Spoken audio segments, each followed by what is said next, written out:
Hello everyone and welcome to my channel. Today's video is going to be about a very interesting topic. I wanted to simply explain to you guys why your sim actually stutters. In today's video we are going to look at how the render pipeline actually works for Msfs. I'm not here to give you the holy grail Msfs settings. That's something that I've never done. Okay, because it's a wrong way to look at things. What I'm going to do today is I'm going to pull up this nice little graphic and I'll explain to you why stutters actually happen, so that will help you tune your system better. Okay, so now most of you guys running the flight sim, your frame times would probably look something like this. Unless you followed my guide, I can bet that your frame times will look like this, where the main thread will be somewhere in the yellows, always doing like 28, 30, 40 millisecond depending on what kind of CPU you have. This is just an example of a typical system without tuning it would run something like this, where you're heavily limited by the main thread. Now I'm here to tell you that this is not the right way to run your system. Now think of this guy. Put yourself in the shoes of this guy, the first guy. And this first guy is like, dang, like I'm really slow. Like I'm taking the most time to finish one frame. And there are all these workers ahead of me who are just sitting around and waiting for me to finish so that they can work on something. So my GPU is just idling for quite a bit of time because I am not able to finish my work. So this guy is already stressed out of his mind. I can't finish my work and these guys are yelling at me constantly that, hey, I'm just sitting idle, I'm getting bored, right? So now what happens? This guy is already stressed out. So this whole factory has to produce some product. Now when the load on this guy increases, let's say something happens in the simulator, like you, let's say, have a ton of traffic, or you just get into a really dense airport, or you pump up the TLOD way too much, and suddenly this guy is like I really cannot finish my work because now the load has increased so much, and now I have to process all of these frames, but I have to process all of these frames with a higher load because of higher TLOD or whatever, abrupt change in increase in load that you've had from the sim. This dude is crying. This dude is really crying. Okay, so what happens to this then? This time shoots up like crazy for that fraction of moment when the simulator is pushing ton of load to main thread. That is what is depicted by the red spikes that you might see on the main thread here. You might have seen that sometimes. That's because your main thread is just getting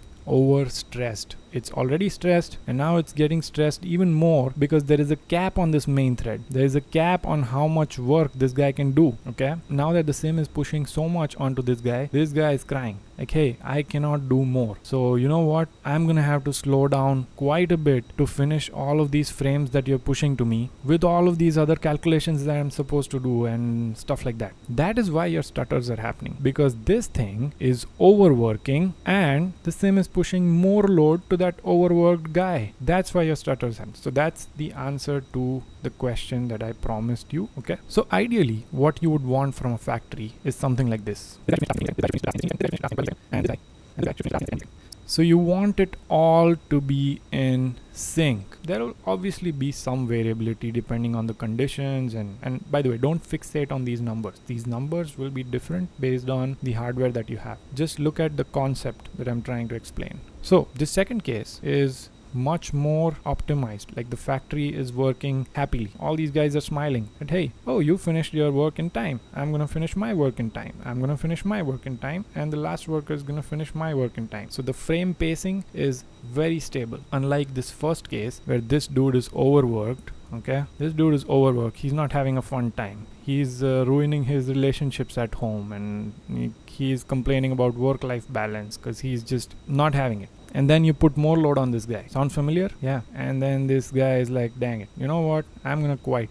I'm gonna work really slow because you've put all these files on my table that I cannot process at once right now, and you're also telling me to render all these frames with all that complexity. So I'm gonna slow down, and this time is gonna go up to 50, 60, whatever, I don't know, which will show up as a red spike, and when you're panning, that thing will show up as a big macro stutter. I have the strongest PC in the world, but my sim still stutters. That's why it stutters, because it's not set up correctly. You're overloading your main thread way too much. So now, what are the ways of reducing this guy's workload so that everything becomes more uniform, like you see here in my sim?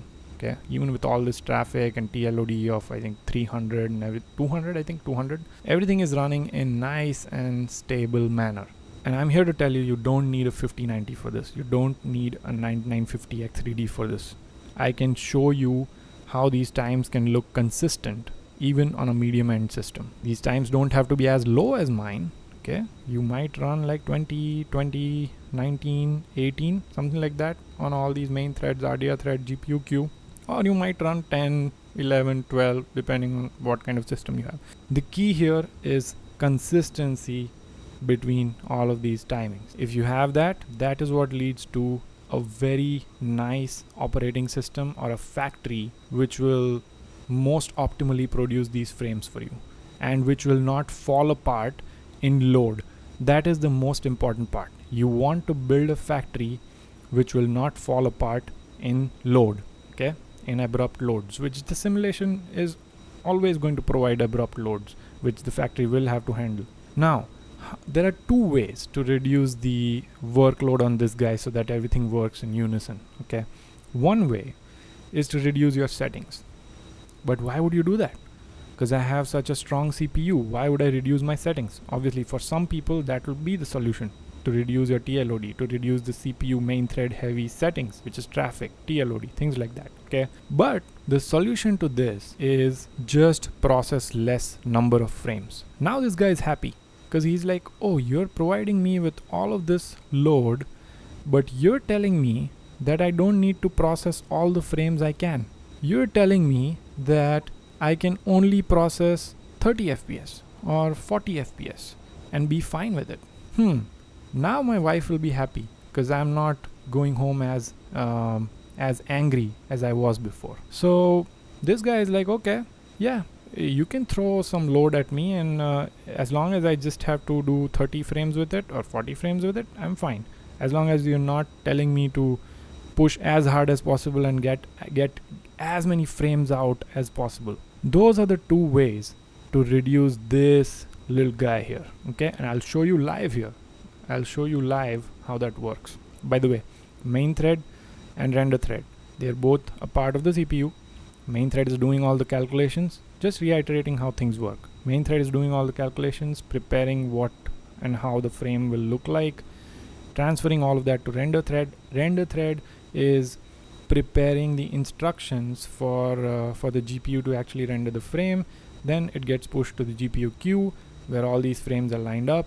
Again, this is a very simplified explanation, okay? We can go into the detail of every single part here and go really crazy, but that's not the point here. Then it goes to the queue, and then GPU is like, hey, here's the queue. I'm gonna pick each of them and I'm gonna work on rendering them and I'm gonna push them to the display, okay? That's how everything works. Anyway, hope that really helps you guys.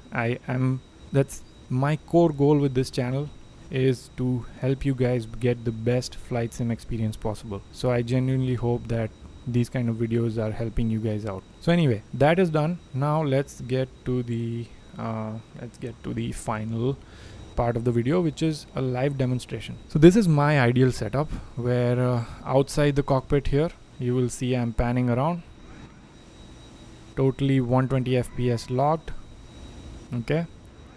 And you will see my main thread timings, my RDR thread, and my graphics queue. They are all working together. So I'm not, if you look at the limited by text here, you will see that I'm not limited by main thread.